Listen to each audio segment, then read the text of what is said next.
Hello everyone. Anyway, I was at Barnes& and Noble and I picked up a really good book. I don't know, some of you may have heard of it or have it, but the book is called What the Fuck?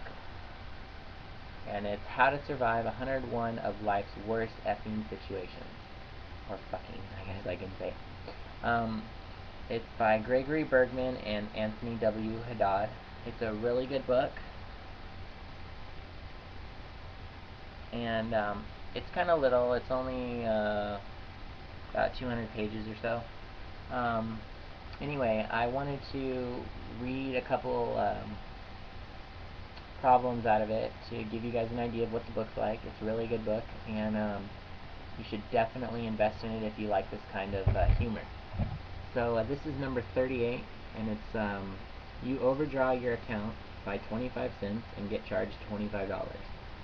Now, I have done this before. I have gone over $1 and have ended up getting an overdraft fee plus an interest charge plus another overdraft fee on that interest charge, causing me about $87 worth of charges over $1.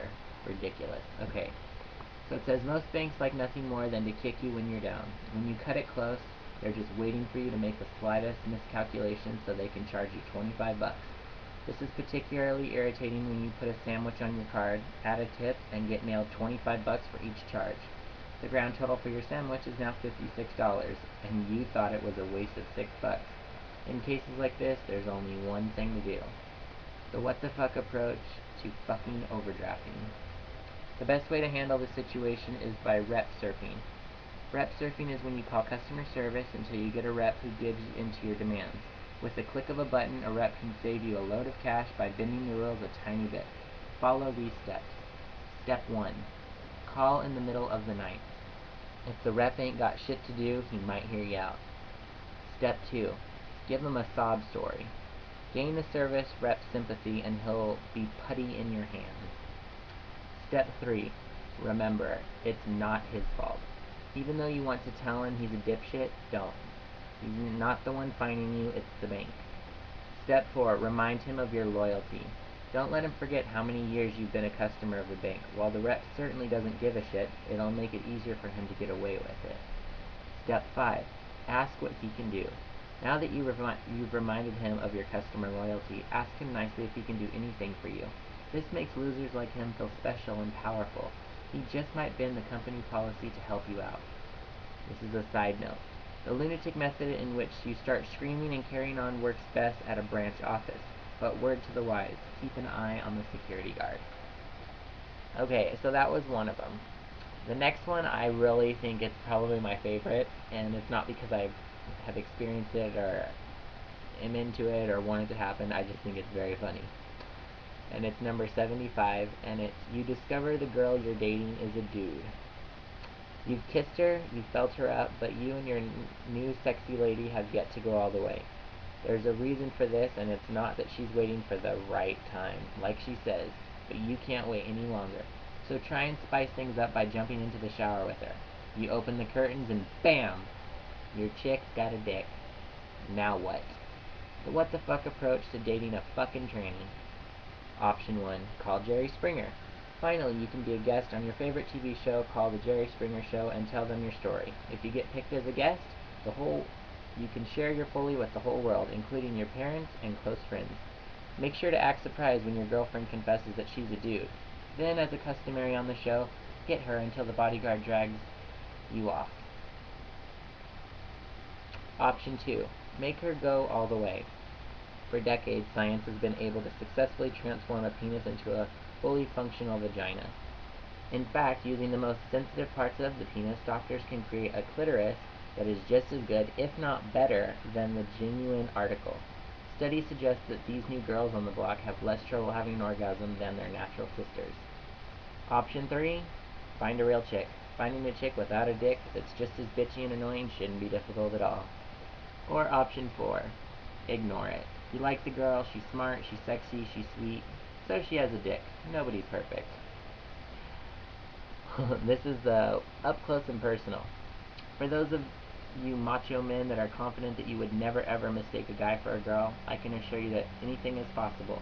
I once felt the same way until I was on a mild spring day in Manhattan. I was proven wrong. During the annual Puerto Rican Day Parade in 1999, I came across one of the most beautiful women I've ever seen. She was exotic, elegant, and the kind of body that made me drop to my knees, and thank God I'm a man. Unfortunately, after a romantic afternoon of flirting, kissing, and some mild touching, she confessed to me that so was she. But beggars can't be choosers. So, anyway, I hope you guys enjoyed it. Those are just a couple of the things that are in this book. Once again, it's called What the Fuck? How to Survive 101 of Life's Worst Fucking Situations. I bought this at Barnes & Noble. It cost $9.95. Totally a great book. Now, I don't read a lot, but when I find good books like this, I definitely will take the time to read them. Also, some of you have noticed I've started talking about, well, one or two videos so far, I've started talking about makeup. I actually got this book too. It's called Making Faces by Kevin Coyne, I guess that's his name. Anyway, this is a really cool book. I actually first saw the book on Josh's channel, which is under Petrude. He kind of was showing off a couple of books that started him in makeup. I went ahead and invested in one of them. It's an amazing book. It teaches you some awesome techniques. He can make a different celebrity look like another celebrity. Like, we all know who this is, right? Marilyn Monroe. But actually, that's Lisa Marie Presley with makeup. So, let me just say, that's pretty amazing that makeup can do that. And those of you drag queens out there, there's a really cool page in here about highlighting and contouring. This is a really cool page. Shows you, where all the depth should be and all that.